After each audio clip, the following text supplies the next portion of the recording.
The American Civil War is memorialized all over the country with battlefields, statues, and museums telling the tale of the struggle to keep the country together and abolish slavery. Hundreds of thousands of Union and Confederate fighters died or were wounded in one of the bloodiest conflicts in the history of our nation. There were plenty of men who distinguished themselves during the war, like Ulysses Grant, Abraham Lincoln, or William T. Sherman, and we remember their names and their contributions to this day. There are a number of other patriots who fought just as hard and were every bit as cunning as the men we remember, but who are all but forgotten in history. Hundreds of women, yes, women, from both sides risked their lives fighting for their beliefs, but none is memorialized by name. Karen Abbott decided it was time to change that. Her book, Liar, Temptress, Soldier, Spy, tells the stories of four of them, 2 Union and 2 Confederate, who used strength, imagination, and intellect to help their side. But why has it taken so long to bring them to the public's attention?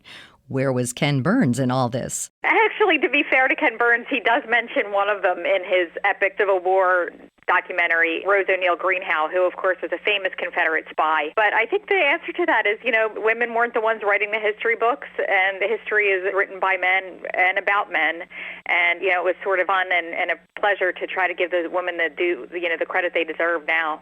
Abbott mentioned Rose O'Neal Greenhow, a widow who spied for the South despite her personal loss, sadness, and anger. She was in a very interesting and difficult position when the war broke out. In the years leading up to the war, she had lost 5 children in 4 years. She had lost her husband in a freak accident, and she had lost her access to the White House. This was somebody who had for 20 years, very close relationships with many Democratic politicians. She was even an advisor to President James Buchanan. So she lost all of this when Lincoln was elected and the Republicans came into power, and she was desperate to get this back. So when a Confederate captain approaches her in the spring of 1861 and asks her to operate and form a Confederate spy ring in the Washington, D.C., the Union capital, she disregards the danger of that and jumps at the chance and, goes on to get a cipher and delivers some very important information to the Confederate Army and makes quite a name for herself. Not only was Greenhow a spy, she was what we would call today a spy master. One of my favorite anecdotes in the book is on the eve of the first Battle of Bull Run. She summons one of her couriers, and she had assembled quite a team of couriers. And one of them is a 16-year-old girl by the name of Betty Duvall. And she ties up a secret dispatch in Betty's hair and rolls it up into a bun and tells her just to go across the lines and to write to Confederate headquarters and deliver this message. And Betty does exactly that and lets down her hair in this, romantic, dramatic fashion and hands over this note. And the note, of course, contained important information for the Confederates on the first Battle of Bull Run. And Rose, assembled her team and kept on spying after that. Greenhow, a Confederate spy living in the federal capital, had a counterpart, Elizabeth Van Lew, for the Union. She was very shrewd. I think she was probably the smartest and most effective spy of all of them. She was sort of the direct opposite of Rose Greenhow, whereas Rose was brazen and outspoken and very bold about what she was doing. Elizabeth was quiet and deft and very discreet.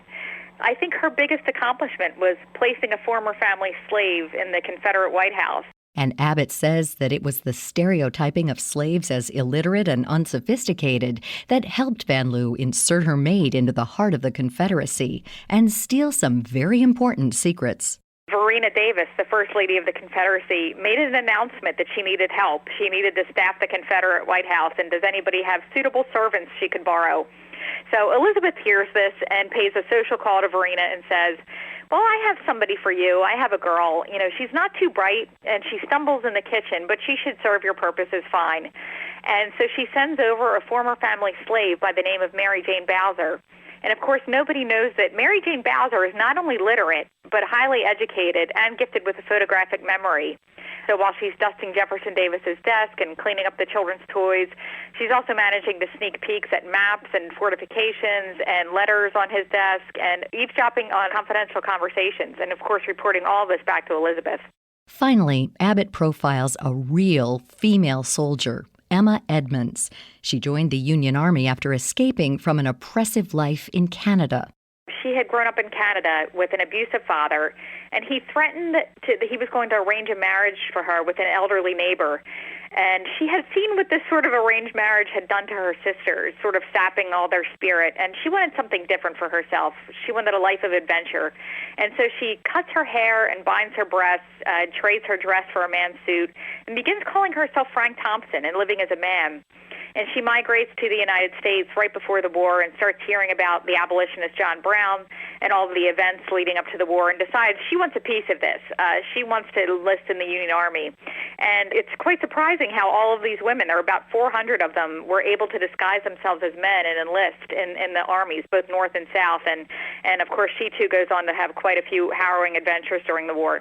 But how could a woman pass herself off as a man when living in close quarters with soldiers and enduring the required medical exams?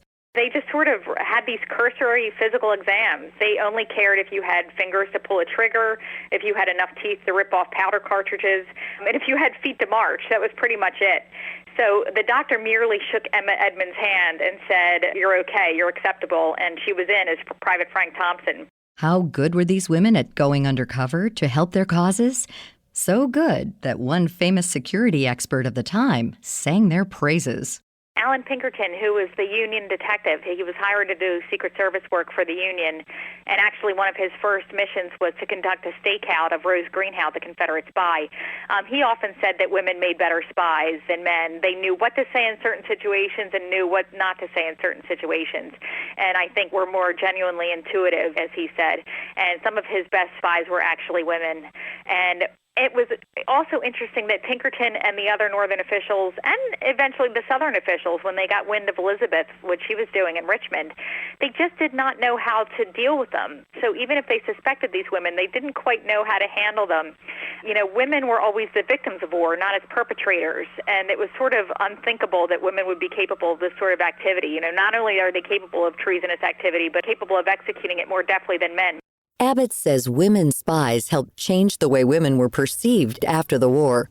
With so many war widows and few single men to marry, the ladies of the mid-1800s had to learn to support themselves in farming, business, and entrepreneurial endeavors.